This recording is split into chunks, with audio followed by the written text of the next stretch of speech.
Brooding ಅಂತ ಮಾಡ್ಕೊಂತೀವಿ sir. Brooding ಅದೇ ಕಾವು ಕೊಡೋಕೆ ಕಾಳು ಕೊಡೋಕೆ ಗಾರ್ಡ್ ಹಾಕ್ಬಿಟ್ಟು ಹಸ್ಕ್ ಹಾಕ್ಬಿಟ್ಟು ಅದ್ರ ಮೇಲೆ ಪೇಪರ್ ಹಾಕ್ತೀವಿ. ಆ ರಾತ್ರಿ ಏನ್ ಮಾಡ್ತೀರಿ? ಮಾಮೂಲಿ ನಾವು ಮರಿ ಫೀಡ್ ಅಂತ ಬರುತ್ತೆ ಸರ್, ಅದನ್ನ ಹಾಕ್ತಿವಿ. ಅದ್ರ ಜೊತೆಗೆ ನೀರು. ಇದು ಎಷ್ಟು ದಿವಸದವರೆಗೂ ಮಾಡ್ಬೇಕಾಗುತ್ತೆ ಮರಿಗಳನ್ನ ನಾವು ಕಾವು ಒಂದು 3 ವಾರದಿಂದ 4 ವಾರದ ತನಕ ಕಾವು ಅಲ್ಲಿ ಬಿಸಿಲಿ ಕೊಡ್ಬೇಕು ಸರ್.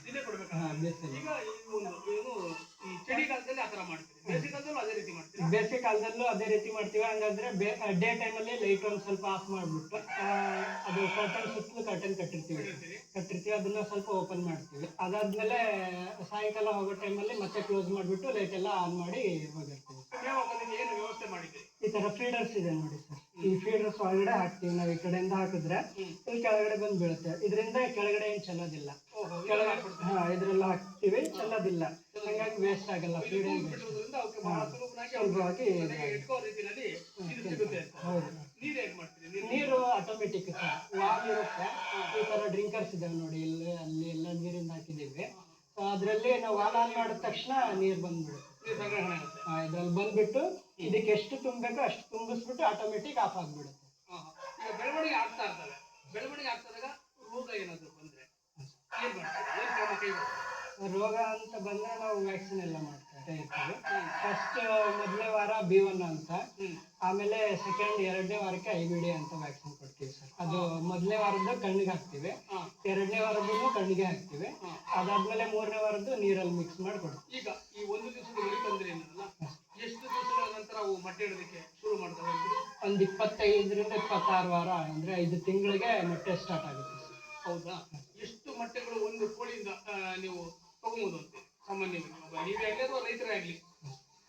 ದಿವಸಕ್ಕೆ ಒಂದು ಮೊಟ್ಟೆ ಅಂದ್ರೆ ಒಂದು ವರ್ಷಕ್ಕೆ 180ರಿಂದ 190 ಮೊಟ್ಟೆ ಕೊಡುತ್ತೆ. ಇವೆಲ್ಲ ಮತ್ತೆ ಕೋಳಿ ಮರಿ ಮಾಡೋದಕ್ಕೆ ಹೋಗುವಂತ ಮೊಟ್ಟೆಗಳು? ಹೌದು ಸರ್, ಮರಿ ಮಾಡಿಸಕ್ಕೆ ಕಳಿಸ್ತೀವಿ. ಈಗ ಮುಂದಿನ ವರ್ಷ ಏನ್ ಮಾಡ್ತೀವಿ? ಬರೋ ವರ್ಷ ಇದು ಯಾವಾಗ ಮೊಟ್ಟೆ ಸ್ವಲ್ಪ ಕಡಿಮೆ ಆಗ್ತಾ ಬರುತ್ತೆ ಅವಾಗ ನಾವು ರೈತರಿಗೆ ಇಲ್ಲ ಬರ್ತಾ ಇರ್ತಾರಲ್ಲ ಸರ್, ಅದಕ್ಕೆ ಮಾಂಸಕ್ಕೋಸ್ಕರ ಮಾರಾಕ್ತೀವಿ. ಒಂದು ಕೋಳಿ ಎಷ್ಟು ತೂಗ್ಬೋದು ಸರಿಸುಮಾರು? ಅದರಲ್ಲಿ ಹೆಣ್ಣು ಕೋಳಿ ಬಂದು 3-3.5 ಬರುತ್ತೆ ಸರ್, ಗಂಡು ಬಂದು 4 kg ಬರುತ್ತೆ. ಈಗ ರೈತರ ಪ್ರತಿಕ್ರಿಯೆ ಹೇಗಿದೆ? ರೈತರು ಬಹಳಷ್ಟು ಜನ ಬಂದು ತಗೊಂಡು ಹೋಗ್ತಾ ಇದ್ದಾರೆ. ತಗೊಂಡು ಹೋಗ್ತಾರೆ. ಯಾವತ್ತು ತಗೊಂಡು ಹೋಗ್ತಾರೆ? ಯಾವತ್ತು ಬರಬೇಕಾಗುತ್ತೆ ಇಲ್ಲಿಗೆ ತಗೊಂಡು? ಪ್ರತಿ ಶುಕ್ರವಾರ ನಮ್ಮ ಹತ್ರ ಒಂದು ದಿವಸದ ಮರಿ ಸಿಗುತ್ತೆ ಸರ್. ಶುಕ್ರವಾರ ಸಿಗುತ್ತೆ ನಮ್ಮ ಹತ್ರ ಮರಿ. ಅವರು ರೈತರು ಮೊದಲೇ ಏನಾದ್ರು ಇಲ್ಲಿ ಬುಕ್ಕಿಂಗ್ ಮಾಡಿರ್ಬೇಕಾಗುತ್ತೆ. ಹೌದಾ? ಎಷ್ಟು ಕೋಳಿ ಆದ್ರೂ ನೀವು ಕೊಡ್ತೀರಾ? ಎಷ್ಟು ಕೋಳಿ ಆದ್ರೂ ಕೊಡ್ತೀವಿ. ಸಾಮಾನ್ಯವಾಗಿ ಒಬ್ಬ ರೈತ ಒಂದು 50 ಕೇಳ್ತಾನೆ, ಅದು 100 ಕೇಳ್ತಾನೆ, ಇಲ್ಲ ಒಂದು 5,000 ಕೇಳಿದ್ರು ಅವ್ರು ಬುಕ್ ಮಾಡಿದ್ರೆ ಪಶು ವೈದ್ಯಕೀಯ ಮಹಾವಿದ್ಯಾಲಯದ ಕುಕ್ಕುಟ ವಿಭಾಗಕ್ಕೆ ಕೋಳಿ ಮರಿಯನ್ನು ಕೊಂಡುಕೊಳ್ಳಲು ಬಂದಿರುವ ಪ್ರಗತಿಪರ ಕೃಷಿಕರಾದ ವೆಂಕಟಕೃಷ್ಣ ಅವರು ಕೋಳಿ ಸಾಕಣೆಯಲ್ಲಿನ ತಮ್ಮ ಅನುಭವವನ್ನು ಸಂದರ್ಶನದಲ್ಲಿ ವ್ಯಕ್ತಪಡಿಸಿದ್ದು ಹೀಗೆ. ಈ ಕೋಳಿ ಸಾಕಾಣಿಕೆ ಬಹಳ ಇತ್ತೀಚಿನ ದಿನಗಳಲ್ಲಿ ಲಾಭವನ್ನ ನಮ್ಮ ರೈತ ಬಾಂಧವರಿಗೆ ಆದಷ್ಟು ಕಡಿಮೆ ಅವಧಿನಲ್ಲಿ ತಂದುಕೊಡ್ತಾ ಇದೆ. ಹಾಗಾಗಿ ಈ ಒಂದು ಆಧುನಿಕ ಪದ್ಧತಿನಲ್ಲಿ ಈ ಕೋಳಿಯನ್ನ ಯಾವ ರೀತಿ ಸಾಕಾಣಿಕೆ ಮಾಡ್ತಾರೆ ಅನ್ನೋದ್ರ ಬಗ್ಗೆ ನಮ್ಗೆ ಮಾಹಿತಿ ಕೊಡಲಿಕ್ಕೆ ನಮ್ಮ ಜೊತೆ ಇದ್ದಾರೆ ಒಂದು ಪ್ರಗತಿಪರ ರೈತರು. ಬನ್ನಿ ಅವ್ರನ್ನ ಮಾತಾಡ್ಸೋಣ. ನಮಸ್ಕಾರ. ನಮಸ್ತೆ ಸರ್. ತಮ್ಮ ಹೆಸರು? ಸರ್ ವೆಂಕಟಕೃಷ್ಣ ಅಂತ. ವೆಂಕಟಕೃಷ್ಣ ಅವರೇ, ಈಗ ಈ ಒಂದು ಹೆಬ್ಬಾಳದಲ್ಲಿರ್ತಕ್ಕಂಥ ಕುಕ್ಕುಟ ವಿಭಾಗಕ್ಕೆ ನೀವು ಕೋಳಿಯನ್ನ ತೆಗೆದುಕೊಂಡು ಹೋಗಿ ಎಷ್ಟು ಕೋಳಿ ಮರಿಗಳನ್ನ ನೀವು ತೆಗೆದುಕೊಳ್ಳುತ್ತೀರಿ? 150 ಮರಿ ತಗೊಂಡು. ಅಲ್ಲಿ ನಿಮ್ಮ ಪೋಲ್ಟ್ರಿ ತಗೊಂಡೋದಾಗ ಪ್ರಾರಂಭದಲ್ಲಿ ಏನು ಉಪಚಾರ ಮಾಡ್ತೀರಿ? ಸರ್ ತಗೊಂಡೋಗ್ತೀವಿ, ತಗೊಂಡೋಗ್ಬಿಟ್ಟು ಒಂದು ಪ್ಲಾಸ್ಟಿಕ್ ಬಾಕ್ಸ್ ಮಾಡಿರ್ತೀವಿ. ಬಾಕ್ಸ್ ಮಾಡಿಬಿಟ್ಟು ಮರಿ ತಗೊಂಡೋಗ್ಬಿಟ್ಟು ಅದರಲ್ಲಿ ಎಲೆಕ್ಟ್ರಿಕ್ ಲೈಟ್ಗಳಿರುತ್ತಲ್ಲ, ಅದು ಅದರ ವೇಟಿಂಗ್ ನೋಡ್ಕೊಂಡು ಅದನ್ನ ಅಟ್ಯಾಚ್ ಮಾಡ್ತೀವಿ. ಚಿಕ್ಕ ಪ್ರದೇಶದಲ್ಲಿ ಲೈಟ್ ಹಾಕಿ ಅದಕ್ಕೆ ಒಂದು ಕಾವು ಕೊಡುವಂತ ಸ್ವಲ್ಪ ದಿನ ವ್ಯವಸ್ಥೆ ಮಾಡ್ತೀವಿ. ಏನು ಅದಕ್ಕೆ ಆ ಹಂತದಲ್ಲಿ ಅಂದ್ರೆ ನೀವು ತಗೊಂಡೋದಂತಹ ರಾತ್ರಿ ಅಥವಾ ಮರುರಾತ್ರಿಯಲ್ಲಿ ಏನಕ್ಕ ಆಹಾರ ಅಥವಾ ನೀರು ಯಾವ ರೀತಿ ಕೊಡ್ಬೇಕಾಗುತ್ತೆ? ಸರ್ ಗ್ರೋವಿನ್ ಅಂದ್ಬಿಟ್ಟು ಚಿಕ್ಕದಾಗಿ ರಾಗಿ ಕಾಳು ತರ ಒಂದು ಫೀಡ್ ಬರುತ್ತೆ, ಅದನ್ನ ಹಾಕ್ತಿವೆ. ಆಮೇಲೆ ನೀರು ಇಡ್ತೀವಿ, ಅದನ್ನ ತಿಂತವೆ.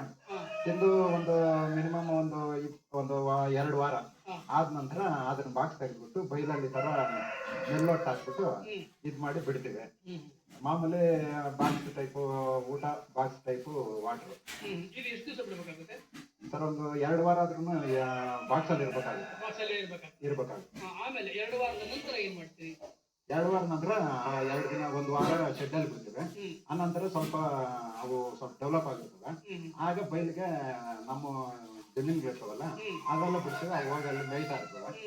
ಆಮೇಲೆ ಸಂಜೆ ಟೈಮಲ್ಲಿ ತಿರುಗಿ ಮತ್ತೆ ಶೆಟ್ಟಿಗೆ ತಗೊಂಬಂದು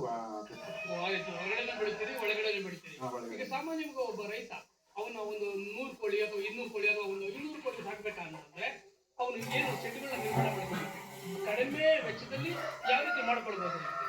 ಸರ್ ಕಡಿಮೆ ವೆಚ್ಚದಲ್ಲಿ ಅಂದ್ರೆ ಒಂದು 4 ಕಡೆ ಗೋಡೆ ಹಾಕ್ಬಿಟ್ಟ, 4 ಕಡೆ ಗೋಡೆ ಮಿಸ್ ಹೊಡೆದ್ಬಿಟ್ಟ ಮಾಮೂಲಿ ಓಪನ್ ಎಷ್ಟು ದಿನಗಳ ನಂತರ ನೀವು ಮೊಟ್ಟೆ ಇಡೋದಕ್ಕೆ ಶುರು ಮಾಡ್ತಾ ಇರ್ತೀರಿ? ಸರ್ ಮಿನಿಮಮ್ ಏನಿಲ್ಲ ಅಂದ್ರೂ 2 ತಿಂಗಳು ಬೇಕಾಗುತ್ತೆ. ಇವು ನಿರಂತರವಾಗಿ ಎಷ್ಟು ದಿವಸದವರೆಗೂ ನಾವು ಮೊಟ್ಟೆ ಇಡುತ್ತೇವೆ? ಸರ್ ಕೆಲವು 15 ಇಲ್ಲಾಂದ್ರೆ 20 ಮೊಟ್ಟೆಗೆ ಲಾಸ್ಟ್. 20 ಮೊಟ್ಟೆವರೆಗೂ ಇಡುತ್ತೆ. ಪ್ರತಿ ದಿವಸನೂ ಮೊಟ್ಟೆ ಬಿಡುತ್ತವೆ ಎಲ್ಲಾ ಕೋಳಿಗಳು ಪ್ರತಿ ದಿವಸ ಇಡಲ್ಲ, ಒಂದು ದಿನ ಬಿಟ್ಟು ಒಂದು ದಿನ ಇಡುತ್ತೆ. ಕೆಲವು ಊಟ ಚೆನ್ನಾಗಿ ತಿಂದಿರುವಂತವು ಡೈಲಿ ಇಡ್ತಾರೆ. ಈಗ ಅಂತ ಸಮಯದಲ್ಲಿ ಮೊಟ್ಟೆ ಇಡತಕ್ಕಂಥ ಸಮಯದಲ್ಲಿ ಇವಕ್ಕೇನಾದ್ರೂ ರೋಗ ರುಜಿನಗಳು ಸಂದರ್ಭದಲ್ಲಿ ಏನ್ ಮಾಡ್ತೀರಿ, ಏನ್ ಕ್ರಮ ಕೈಗೊಳ್ತೀರಿ? ಏನಿಲ್ಲ, ದನಗಳ ಡಾಕ್ಟರ್ ಒಂದು ವ್ಯಾಕ್ಸಿನ್ ಕೊಡ್ತಾರೆ, ಅದನ್ನ ತಗೊಂಬಂದು ವಾಟರ್ಗೆ ಹಾಕ್ಬಿಟ್ಟು ಮಿಕ್ಸ್ ಮಾಡಿದ್ರೆ ಅದು ಕುಡಿತೈತೆ. ಅದರಿಂದ ಈ ಏನಾದ್ರು ಅಲರ್ಜಿ ಮತ್ತೊಂದು ಯಾವ್ದಾದ್ರು ಕಾಯಿಲೆ ಬಂದಿದ್ರೆ ಅದು ವಾಸಿ ಆಗುತ್ತೆ. ಸಾಮಾನ್ಯವಾಗಿ ಈಗ ಮೊಟ್ಟೆ ನೀವು ಹೇಳಿದ್ರೆ ನಿರಂತರವಾಗಿ ಅದರ ನಂತರದಲ್ಲಿ ಇವು ಕೋಳಿಗಳು ಎಷ್ಟು ಕೆಜಿ ಸಾಮಾನ್ಯವಾಗಿ ತೂಗಬಹುದು ಅಂತ ಹೇಳಿ? ಮೊಟ್ಟೆ ಇಡೋಕೊಂಡು ಬಂದು 1 ಕೆಜಿ 1.25 ಕೆಜಿಗೆ ಲಾಸ್ಟ್ ಆಗುತ್ತೆ. ಮೊಟ್ಟೆ ಇಡದೇ ಇರೋಂತ 1.5ರಿಂದ 2ವರೆಗೂ ಹೋಗುತ್ತೆ. ತದನಂತರದಲ್ಲಿ ಮೊಟ್ಟೆ ಆಯ್ತು ಇಟ್ಟದು ಅದರದ್ದು ಒಂದು ಚಕ್ರ ಮುಗಿತು, ಆಮೇಲೆ ಆ ಕೋಳಿಗಳನ್ನ ಮತ್ತೆ ಏನಾದ್ರು ನೀವು ಸಾಕಾಣಿಕೆ ಮಾಡ್ತೀರಾ ಅಥವಾ ಏನಾದ್ರು ಬೆಲೆ ಹೇಗೆ ಮಾಡ್ತೀರಾ? ಮೊಟ್ಟೆ ನಿಲ್ಸಿದ ತಕ್ಷಣ ಕೆಲವು ಇದನ್ನ ಕಾವು ಕುತ್ಕೊಂಡಿರ್ತವೆ, ಅದಕ್ಕೆ ಕಾವು ಹಾಕ್ತಿವೆ. ಇಲ್ಲಾಂದ್ರೆ ಮೊಟ್ಟೆ ಮಾರಾಟ ಆಗ್ಬಿಟ್ಟಿದ್ರೆ ಅದನ್ನ ಸ್ವಲ್ಪ ದಿನ ಆದ್ಮೇಲೆ ಅದೇ ಎಚ್ಚೆತ್ಕೊಳ್ಳುತ್ತೆ.